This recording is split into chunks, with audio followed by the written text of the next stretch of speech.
Hal bihala anak cucu Prabu Gesan Ulun dari Kerajaan Sumedang Larang yang diselenggarakan oleh Yayasan Pangeran Sumedang dan juga Rukun Warga Sumedang. Beberapa kesultanan ada yang dipimpin oleh klan Ba'alawi, seperti Kesultanan Al-Qadriyah Pontianak, Kesultanan Kubu, kemudian Kesultanan Siak di Pekanbaru Riau, dan juga Kesultanan Jambi. Saya tidak akan menjelaskan siapa perancang daripada lambang Garuda. Justru orang lain lah yang menjelaskan. Kalau Ba'alawi yang menjelaskan, nanti digoreng-goreng. Tapi ini orang lain yang menjelaskan, ya.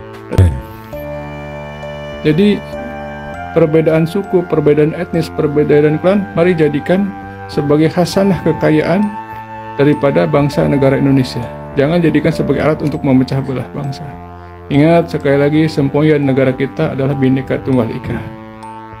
Jadikan keberagaman itu sebagai alat untuk mempersatukan etnis-etnis tersebut untuk memajukan bangsa dan negara kita.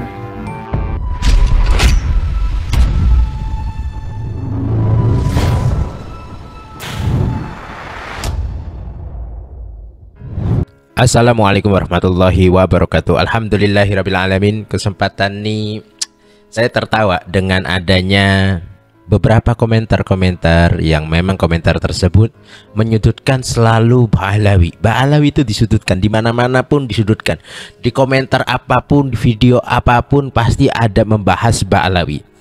Nah, kali ini saya terkejut dengan adanya suatu acara halal bihalal oleh para raja dan juga anak keturunannya, di mana ternyata dikomen oleh seseorang dengan mengatakan awas klan Ba'alawi.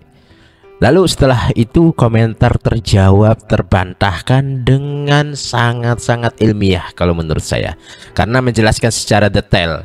Apalagi kalau kita tahu bahwa kerajaan-kerajaan yang ada di Indonesia, ada beberapa raja itu ternyata seorang sayyid, seorang Ba'alawi. Harus kita pahami. Nih, kita simak.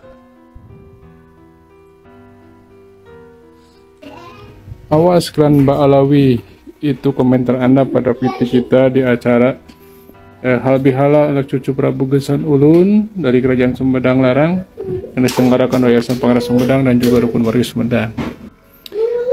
Saya ingin menanggapi dari komentar Anda ini. Perlu Anda ketahui bahwa di Nusantara ini banyak sekali berdiri kerajaan maupun kesultanan.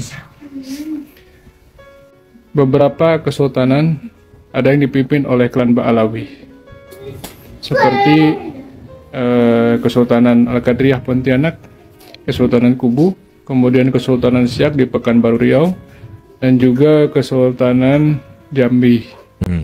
Bahkan Kesultanan Al-Qadriyah pernah datang ke kita. Sultannya yaitu Sultan Mahfud Melvin Al-Qadri dalam sebuah acara. Kita hormati beliau sebagai seorang tamu dan sebagai seorang sultan yang datang jauh dari Pontianak ke Sumedang. Beberapa Ba'alawi yang menjadi sultan bahkan mempunyai andil bagi kemerdekaan Indonesia. Beberapa sultan dari Ba'alawi punya andil besar untuk Indonesia. Ini jelas yang diungkapin oleh beliau, ya. Perlu Anda ketahui bahwa perancang burung Garuda Indonesia yaitu Sultan Abdul Hamid II Al-Qadri, bangsanya seorang Ba'alawi.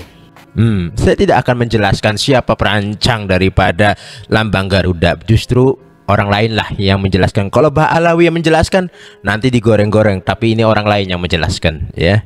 Dari Kesultanan Pontianak dan juga Sultan Siak, Sultan Kasim dulu pernah menyumbangkan uang yang begitu banyak untuk kemerdekaan Indonesia. Bahkan Sultan Muhammad dan Sultan Kubu, Kesultanan Pontianak dan Kesultanan Kubu, dan juga beberapa sultan yang lain yang ada di Kalimantan, di zaman penjajahan Jepang mereka semua dibantai. Dan juga lagu 17 Agustus itu juga dikarang oleh seorang Ba'alawi yaitu Habib Hussein Al-Mutahhar. Jasanya Ba'alawi kepada Indonesia begitu luar biasa. Hanya segelintir kelompok aja yang mereka gembar-gembor usir Ba'alawi, imigran dan lain sebagainya. Mereka nggak mengetahui jasanya para Ba'alawi ini. Jadi jangan sampai perbedaan klan, perbedaan etnis, perbedaan suku dijadikan alat untuk memecah belah persatuan di negara kita. Ingat, semboyan daripada negara kita itu Bhinneka Tunggal Ika. Karena Indonesia ini terdiri berbagai etnis, berbagai suku. Ada yang dari keturunan Arab, ada keturunan Yaman, ada keturunan Cina, ada keturunan Eropa, bahkan para penjajah Jepang, Belanda, Portugis banyak yang menikah dengan orang-orang pribumi, dan sampai sekarang anak cucunya berada di tengah-tengah kita. Jadi perbedaan suku, perbedaan etnis, perbedaan klan, mari jadikan sebagai hasanah kekayaan daripada bangsa negara Indonesia. Jangan jadikan sebagai alat untuk memecah belah bangsa. Ingat, sekali lagi, semboyan negara kita adalah Bhinneka Tunggal Ika. Jadikan keberagaman itu sebagai alat untuk mempersatukan etnis-etnis tersebut untuk memajukan bangsa dan negara kita. Itu saja yang dapat saya sampaikan. Terima kasih. Mohon maaf apabila ada kesalahan. Assalamualaikum warahmatullahi wabarakatuh. Jelas. Masya Allah. Jadi orang yang memecah belah adalah orang-orang yang mereka tidak tahu semboyan Bhinneka Tunggal Ika. Ya taunya cuma saya menyerang ini dapat duit, saya nyerang ini dapat duit, begitu doang mungkin ya. Ya kurang lebihnya mohon maaf ya. Terima kasih. Wassalamualaikum warahmatullahi wabarakatuh.